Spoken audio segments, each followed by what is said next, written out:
Vamos avaliar o seguinte: o que tem por trás de uma ideia que se converte em uma oportunidade? Qual é a inovação que efetivamente vai se converter numa oportunidade que eu possa ganhar dinheiro e que eu possa profissionalmente me destacar? Então, inicialmente, essa ideia tem que ser uma coisa simples, tão simples quanto esse desenho. Por exemplo, quem nessa plateia já fez esse desenho, levanta a mão. Vou levantar porque esse foi eu quem fiz. Legal. Agora, quem nessa plateia, tendo feito esse desenho, ganhou dinheiro com ele? Botar a mão porque a luz está ofuscando. Alguém levantou a mão? Não? Ninguém. Então eu pergunto o seguinte: por que vocês não fizeram esse desenho? 5 milhões de euros. Foi feito fora do Brasil. Por que ele agregou valor de 5 milhões? A campanha, além do logotipo, veio todo o aparato junto, né? Mas o conceito era esse. A companhia era nova, o produto era novo, o celular estava sendo introduzido, e a regra do jogo do produto novo, quando está sendo introduzido, pega o maior número de clientes possível, porque depois, para ter mais clientes, tem que tirar do concorrente, é mais caro. Então coloca uma marca para fixar rápido na cabeça do brasileiro. O que ele fez? Pegou uma marca que já está na cabeça de vocês, uma coisa simples, e colocou o design a serviço de uma coisa simples. Porque isso aqui, do ponto de vista de conceito, é exatamente isso aqui. Só que melhorado com o design. Mas o que vende é o conceito, a simplicidade. Então, quando vocês têm uma ideia, estão tendo uma ideia, querem fazer alguma coisa, se tiver que colocar uma nota explicativa embaixo, esqueçam. Se tiver que explicar, esquece. Coisa simples, uma criança interpreta. A pessoa colocou o olho e já sabe o que é. Meia palavra dizendo o que é o negócio, a pessoa já sabe o que é. Vai funcionar. Cada vez mais, o simples está tomando conta do complexo, substituindo o complexo, a simplicidade. Se vocês observarem na Gillette versus Jaguar, as companhias aéreas que substituíram, e se eu ficasse aqui a noite toda dando 1000 exemplos de substituição, uma coisa comum, era complexo, ficou mais simples, era complexo. Então, se eu estou tendo uma ideia nova, bora, já arranca simples, não tenta simplificar depois, já busca o mais simples. É isso que as criaturas querem lá fora. O segundo passo é raridade. Eu estava entrando nesse cruzeiro, abri a porta da minha cabine do cruzeiro e me deparei com a minha toalha assim. Num dia, no outro dia era uma gaivota, no outro dia um jacaré. É assim que vocês encontram toalha nos hotéis? Não. Então, é evidente que a criatura que introduziu isso, depois eu vim saber como é que foi o processo, ela foi promovida, ela começou a orientar as outras, para as outras também fazer. Então ela saiu de camareira para orientadora de camareira. Se entra em crise, é uma pessoa que não é demitida, porque ela vale mais do que uma camareira, né? Se precisa promover, ela que vai ser promovida, porque ela enxerga mais do que uma camareira. Mas se vocês observarem nos hotéis, as camareiras fazem um bom trabalho. Está tudo limpinho, organizadinho, mas não faz nada raro. E aí eu não sei nem o nome das criaturas. Você sabe o nome de uma camareira? Sem ter tido caso? Não sabe. Então assim, mas faz um trabalho bom. Assim como a Jaguar fazia uma navalha boa. Então não é a questão de fazer um negócio bem feito. Tem que saber se todo mundo faz a mesma coisa que eu faço. Aí não vale nada. Então o que acaba acontecendo? A raridade determina uma conexão importante para agregar valor naquilo que eu quero fazer. Então tem que ser simples, mas não é uma coisa que todo mundo faz. E o terceiro ponto importante para converter uma ideia na oportunidade é densidade. Olha a foto desse cara aqui, ele faz sandália de pneu, tá aqui a sandália de pneu, e mete essa placa aí, e as pessoas batem palma ali, encomenda, ele faz, ele entrega. Esse cara ganha R$1.500 por mês, 1.300, 1.500. Ele mora numa comunidade humilde, como vocês estão vendo. Gente, em qualquer lugar do Brasil, 1.500 é dinheiro. Agora, imagina R$1.500 numa comunidade humilde. Só que esse cara, aquilo que os psicólogos, os técnicos da mente humana, os entendidos, dizem que algumas cabeças privilegiadas são capazes de dar multiplicidade às coisas, conseguem dar dimensão às coisas. E outros só conseguem enxergar numa escala muito limitada ou ainda dentro da sua própria capacidade. Eles enxergam o mundo a partir da sua capacidade de realização. Então esse cara não consegue enxergar o mecanismo de produzir uma quantidade maior de sandálias. Então ele fica amarrado nos R$1.500, que é a capacidade produtiva que ele tem de produzir esse produto. E também, e por se contentar com isso e por estar feliz com isso, também não muda e não busca uma outra alternativa, porque mentalmente ele não tem esse dispositivo de dar densidade. Agora, o segundo exemplo que eu tenho para dar para vocês é diferente, é de um cara que, tentando fugir da guerra civil do Vietnã, no passado, ele construiu a própria embarcação. Ele amarrou 2 caixotes num tonel, pegou uma vassoura, fez de mastro, uma colcha de vela e se atirou no mar, que nem os cubanos fazem para ir para os Estados Unidos. Gente, grande parte dessas criaturas vão parar no fundo do mar. Alguns na barriga de tubarão. Pouquíssimos chegam em algum lugar. E muito menos ainda são encontrados em alto mar, na deriva, por um navio. Quisesse o destino que essa criatura fosse encontrada em alto mar, por um navio que prestava serviço para Petrobras, navio de bandeira brasileira. E a lei do mar internacional diz o seguinte: encontrado alguém em águas internacionais, esse alguém tem que ser levado para o país de origem do navio. Esse cara se atira no Vietnã, em busca de um lugar melhor para viver, que possa ter mais oportunidade, e vem parar no Brasil. Não que ele quisesse, porque ninguém se atira no Vietnã, porque ele chegaria desidratado aqui, tá? Ele só chegou no Brasil que foi encontrado, quis o destino, por um navio de bandeira brasileira. E ele aprendeu 2 coisas aqui na Pátria Amada rapidinho. A primeira, que a nossa diplomacia ela é muito ágil, muito ágil. E como ele foi encontrado só com a roupa do corpo, precisa produzir documentação para esse cara sair do Brasil. E como a nossa diplomacia é muito ágil, isso demoraria aproximadamente 1 ano. 1 ano. E dando tudo certo, depois de 1 ano, ele seria mandado de volta para onde? Que é da onde ele queria sair. Ou seja, ainda que desse tudo certo, para ele ia dar errado. E outra coisa que ele aprendeu na Pátria Amada é que $50 por mês que ele recebia das Nações Unidas como refugiado político não era suficiente para ele sobreviver. Aí ele começa a fabricar no Brasil, para não passar fome, o que ele fazia no Vietnã para não andar descalço, sandália de pneu. Mas diferentemente do brasileiro, no mecanismo mental do vietnamita, tinha aquela capacidade de multiplicar as coisas, de dar dimensões ao pensamento, de dar densidade ao pensamento. E quando ele chegou na 10ª sandália, ele já sabia como é que era para fazer 100.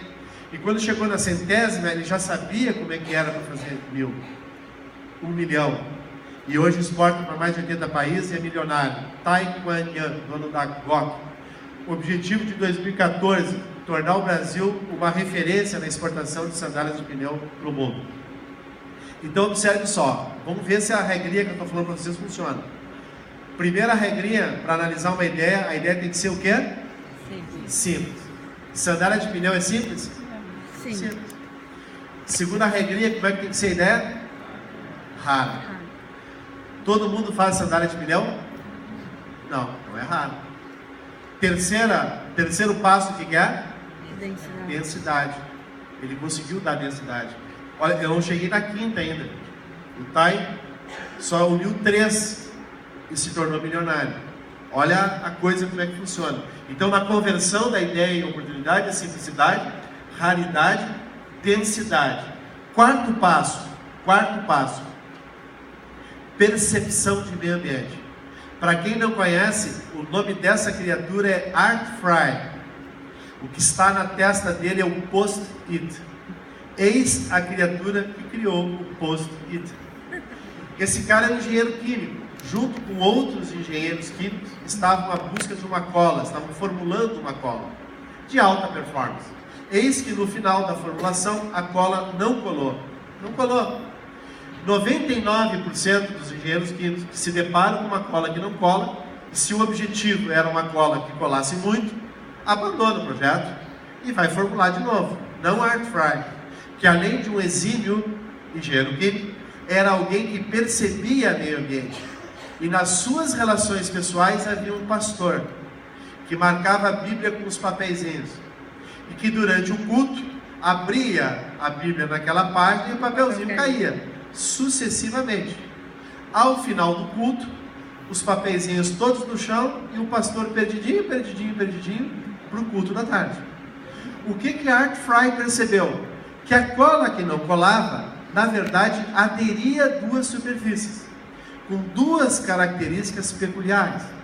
A primeira, ao desgrudar uma superfície da outra, não deixava resíduo na segunda superfície. E ainda não danificava a segunda superfície. Estava aí inventado o post-it, que não nasceu do brilhantismo da engenharia química, ou da cabeça de um engenheiro químico brilhante, mas sim da forma brilhante como esse engenheiro químico percebia o meio ambiente.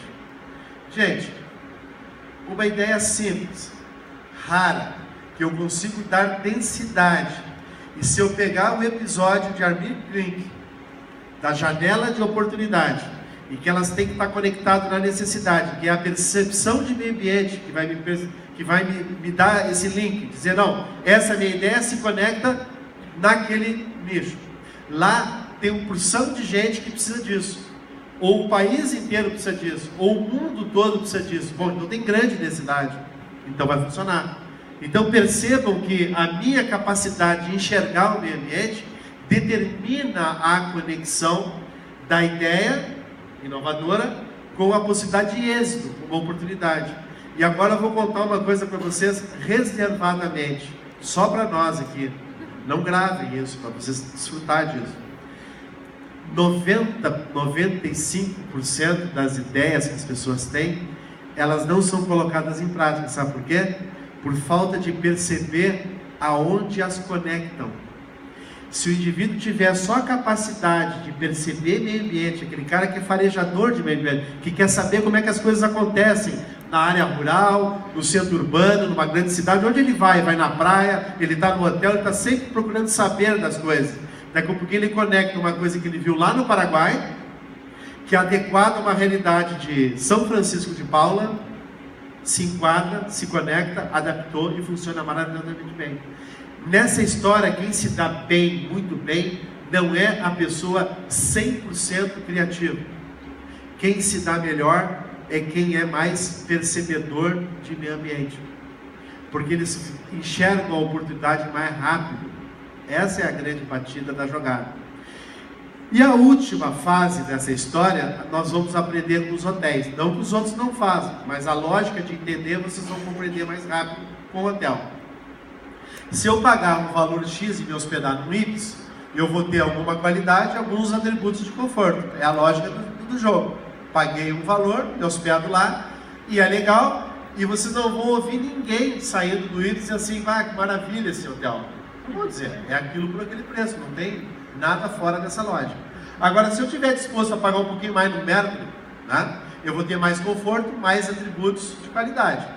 Não tem nenhum mistério nisso, não falei nada de novo, e tampouco alguém vai sair do Mercury e dizer assim, gente, que maravilha, que espetáculo isso. Né? Não vou dizer, é aquilo, um pouquinho mais caro, por aquele preço, não tem.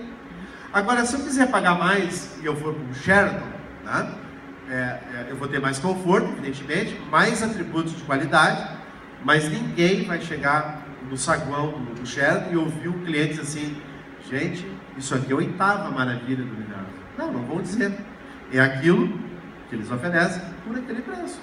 Agora, se eu estiver disposto a pagar mais no Hyatt, eu vou ter mais conforto ainda, mais atributos de qualidade, né? Mas ninguém, absolutamente ninguém, vai sair do Hyatt dizendo assim, gente, depois de me hospedar no Hyatt, minha vida mudou. Minhas relações pessoais mudaram, minhas relações amorosas, tudo na minha vida melhorou depois que eu me hospedei no Hyatt. Ninguém vai dizer isso. Agora, o que tem por trás dessas redes de hotéis e outras redes e outros modelos de negócio que funciona maravilhosamente bem e que dá para aprender com eles? É que eles chegam num padrão de excelência naquele nicho de mercado e aí eles fazem uma coisa, uma palavrinha mágica chamada padronização. Por que isso é importante? Porque o cliente dele das 3 horas da manhã é exatamente igual ao do meio-dia, então eles tratam igual. Exemplo disso que vocês convivem aqui em Caxias, por exemplo, no Buffet Aquilo. Tem bastante self-service aqui em Caxias? Tem? Vocês costumam ir? Sim. Então funciona mais ou menos assim, você chega lá meio-dia, né? Um horário bom de chegar no self-service. Tem toda a variedade ao meio-dia? Sim. Meio-dia tem toda a variedade. A qualidade da comida está boa ao meio-dia? Tá. Maravilhosa. Né? Vocês pagam aquele preço por quilo, pesou, comeu, beleza. Né? Aí você chega um dia mais tarde, 13h30. Está aberto o restaurante? Está fechado já. Tá. Tem todas as variedades? Não? Mas aí é mais barato o quilo. Não também? E a comida é igual?